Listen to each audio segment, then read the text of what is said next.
Douglas Allen Bickford.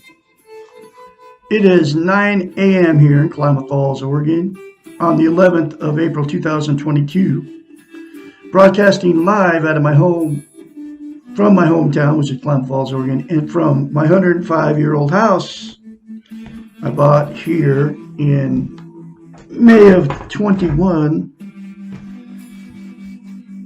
after I left a toxic relationship that lasted for 3.5 years. And I married this woman after 3 weeks after meeting her on Craigslist because I had no self-esteem, self-love, self-confidence, self-worth. I would have never posted an ad on Craigslist looking for a woman if I had self-love, okay? So in the last 18 months, or 18 and a half months, that's when I left her, which was 2nd of November 2020. I left her because this woman was threatening to kill a third cat. Because people with no self-esteem do weird things. One of them is become evil, okay? But I didn't have any self-esteem going into that, and neither did she, okay? And I don't know, she probably still doesn't. I don't know what happened to her. But anyway, that landed me up here on Facebook Live now and YouTube, teaching self-esteem out of this book. I've been doing on YouTube over here, over a month on Facebook now.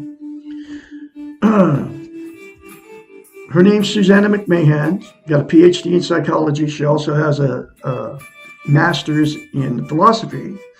She wrote this book, The Portable Therapist, in the 90s. It was published in 1992. Every chapter in this book talks about how we've been trained and taught not to have self-love, okay? Self-esteem. What self-esteem is? Those two words, right? Number one, nobody ever talks about self-esteem. Nobody ever asks you how you feel about yourself, because what that is how you feel about yourself inside. And here's what self-esteem is. You have a brand new relationship, whether it's a man or a woman. You got that good feeling, right, towards that other person. And, you know, that lasts for a while when you first meet somebody. But that good feeling that you have for that other person, what self-esteem is, you have that good feeling towards yourself, okay?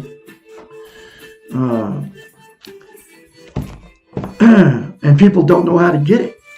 But in this book is a concept, okay, that will give you that good feeling towards yourself that you have for that other person. It's called mirror therapy. She came up with mirror therapy. She's like the originator of that concept, right?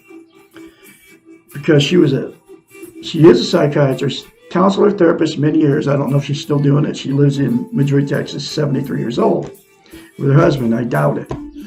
But anyway, 30 years ago, she came up with mirror therapy to give her, because her clients would hire her to fix their messed up lives, you know, fix their minds. That's what psychiatrists do.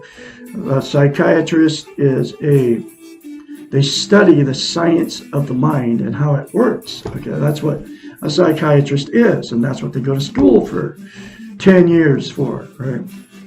So she came up with a very simple concept, mirror therapy, for her clients, because you cannot have a healthy mind until you attain self-love, self-esteem, self-worth, self-confidence, okay? So that's why she came up with that concept, and she told her clients to do this, okay? And I did it, and it works. And you can do it too, and it'll work for you. You look at yourself in the mirror. Instead of criticizing yourself, every day, without fail, for the rest of your life, you say 4 things. Say I love you. Say I love my inner child. Say I'm worthy to be loved, worthy to love. Say I am full of goodness. You say those things, 4 things to yourself in the mirror, and it comes from a psychiatrist daily for the rest of your life instead of criticizing yourself, and you will get self-esteem on steroids like I have now. And that's why I'm very confidently spreading her wisdom out of this book. She's my psychiatrist now. She fixed me. I kid you not. I had zippo self-esteem, okay, because of my emotional, sexual, and physical abuse as a child. And there's billions of you out there that are stuffing all the pain from emotional, sexual, and physical abuse that you took as a child. And by what I mean by stuffing it is you just won't talk about it. You stuff it deep down inside and nobody ever knows. I did it for 65 years. Okay? But once you attain self-esteem by those 4 things to yourself in the mirror, you will be able to talk about it.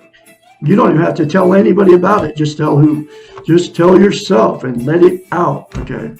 I did it in an RV living in Christmas Valley, Oregon, by myself. I happen to believe in a creator. I call it the Great Spirit. Okay. But if you don't believe in any of that, you can still hash it out with yourself and get it out. Because until you release all that pain, a stuffed pain only gets worse, and then you keep stuffing more and more on top of it. But you can't get it out because you don't have self-esteem, self-love, self-confidence, self-worth. Okay? So here is the deal about self-esteem, right? Can't love without it. You can't be loved without it, and you cannot be content. Content is this. You feel good. How, what, and where you are. Okay? I have it now. I'm content because I feel good about how, what, and where I am, which happens to be in Cloud Falls, Oregon. I never had this feeling. You won't be happy all the time, but you will be content. It'll give you this internal peace. It's also known as internal peace. Okay? And what people are using to try to be content because they don't have self-esteem is drugs. There's 10 things.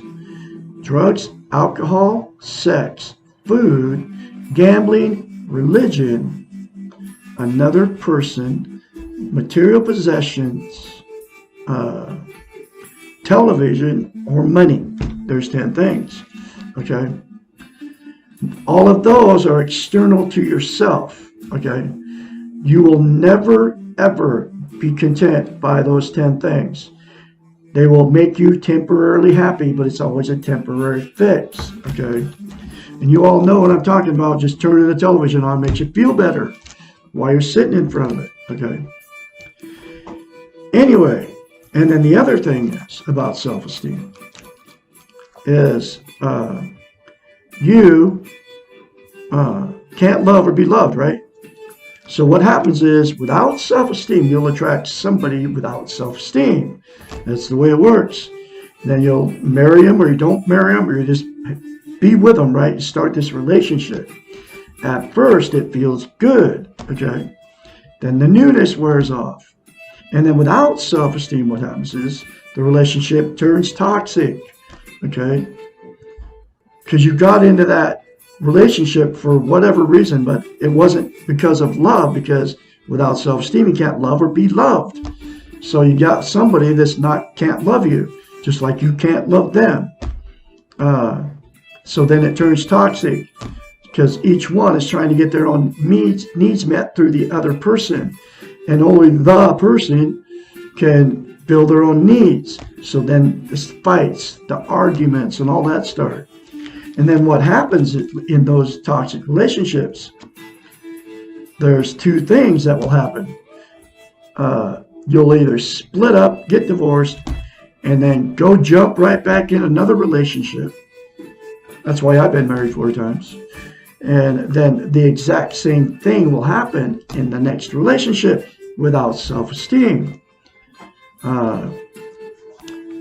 And the other thing that will happen, two people without self-esteem, you'll stay together for years in a toxic relationship. Both of you know it's bad, okay? But you're afraid to leave. You don't want to be failures. You don't have anywhere to go. You need that other person for whatever reason, whether it's for money, whether it's for sex, or whatever it is. You don't love that person, but you both know that it's a terrible relationship. And so you just stay in it forever. And people are doing that too. And then the last thing that will happen is without self-esteem. The person, man or woman, will just end up being alone for the rest of their life. Because they know they can't get in a healthy relationship, okay, with anybody because they've always failed. So they're just like, well, I'm just going to be alone. I can't be with anybody. And it's not. You don't have to make that choice either, okay, because by attaining self-esteem, those 4 things to yourself in the mirror, you can fix all 3 of those problems. If you're in a toxic relationship and one person gets self-esteem, the other doesn't, then it'll give the one that gets self-esteem strength to get out of it. If you're in a toxic relationship and both people want change and start saying the 4 things to themselves in the mirror, it will heal your marriage, okay, or your relationship. But both have to do it and go through this book together, and it'll fix your relationships. I guarantee you. All right? Because it's all in black and white. There's many more concepts in this book that'll fix your messed up life. Okay? One of them is messed up relationships. Okay? If my 4th wife, if we were in therapy, we split up. If this therapist that we had, which would happen to be a woman, if she would have told us about this book and told us the very simple concept of mirror therapy and had us both do it, we could have saved our marriage. Okay? But who knew? Our therapist didn't teach us. I've been in therapy 6 times. And none of them ever taught me how to love myself. Okay? Until I met this lady here. She's my psychiatrist now. And she will always be. That landed me on Facebook Live and YouTube teaching out of her book. And here's the next chapter. It's my life's work to teach her book. Because it changed my life and it can change yours too. If you do the simple concepts in there, in this book. So this is chapter 47. In every chapter, she talks about how we've been trained and taught not to have self-esteem, like I said. And you'll hear it in this next chapter. I'm calling them lessons now. It's lesson 47. Because this book doesn't have chapters. Why am I so afraid of my feelings? As mentioned before, we have been taught, here we go. We have been taught to confuse our feelings with the expressions of our feelings. We think that our feelings are synonymous with the behaviors we exhibit. Therefore, anger becomes yelling, fear becomes shaking, and sadness becomes crying. However, feelings are one thing and behaviors are another. We can be angry without yelling, afraid without shaking, and sad without crying. We also have been taught, here's some more of that training, to confuse what we can control. We have been trained and try to control our anger, fear, joy, and so on. We have been told that it is not appropriate to be angry in certain situations and that we cannot be sad without looking weak. How often have we heard parents tell their children, "Don't be sad, you can't be angry at me. Don't get so excited," and so forth. And so we grow up thinking that we must somehow control what we feel, but not knowing how to do this. It becomes easier to try not to feel than to feel at inappropriate times. And when we cannot control our feelings, we become guilty and punish ourselves for being out of control. It is no wonder that we think of our feelings as enemies and become afraid of them. And you know how you punish yourself, folks? Drugs, alcohol, sex, television, gambling, religion, another person, material possessions, money. That's how you punish yourself. Okay. Let's see. And you feel guilty, okay, because of your training, so it's not even your fault. And so then you punish yourself because you got that guilty feeling. It's no wonder that we think our feelings as enemies and become afraid of them! Exclamation point. Since you cannot control your feelings, it is an exercise in futility to try. Focus instead on accepting your feelings without fear and practice controlling your expressions of these feelings. This may be easier than it sounds. There's a time between the awareness of what you're feeling and your behavior. Begin noticing this time period. When you when you behave instantly in response to your feelings, you are reacting and will often feel that your feelings have taken control over you. Realize that there is no need for an instant reaction. Take time to choose how you want to express yourself. Acknowledge your feeling by stating, I am feeling angry or sad or whatever. Then ask yourself, what do I need to do? Question mark. Then take a few seconds more and ask yourself, how will I feel about myself after I do this? If you think you will feel bad, do not do it. Try something else. If you think you will feel all right, then do it. If you are not sure, try not doing anything. It is okay to be unsure. If someone else is involved, tell the other person what you're feeling and that you do not know what to do. Often they will help you solve your confusion by the way they respond to you. You may begin a dialogue in a way that requires no other action. Remember that recognizing your feeling and accepting it means that you will no longer be afraid of that feeling. All your feelings, the ones you like and the ones you do not like, are normal and natural. They are a part of you and they are not good or bad or wrong. Feelings are what separate humans from machines. Do not be afraid of your humanness and you will no longer fear your emotion. Wow. Excuse me. You can get this book, have it come right to your house between $5 and $15 on Amazon. Okay. The Portable Therapist, Dr. Susanna McMahon. It's very cheap. It will change your life if you do the concepts in this book. But you can change your life by saying the 4 things to yourself in the mirror daily instead of criticizing yourself. I'm going to have another chapter for you tomorrow, which is I have everything I need. Why am I miserable? Lesson number 48. You all have a great day out there, and I'll talk to you tomorrow.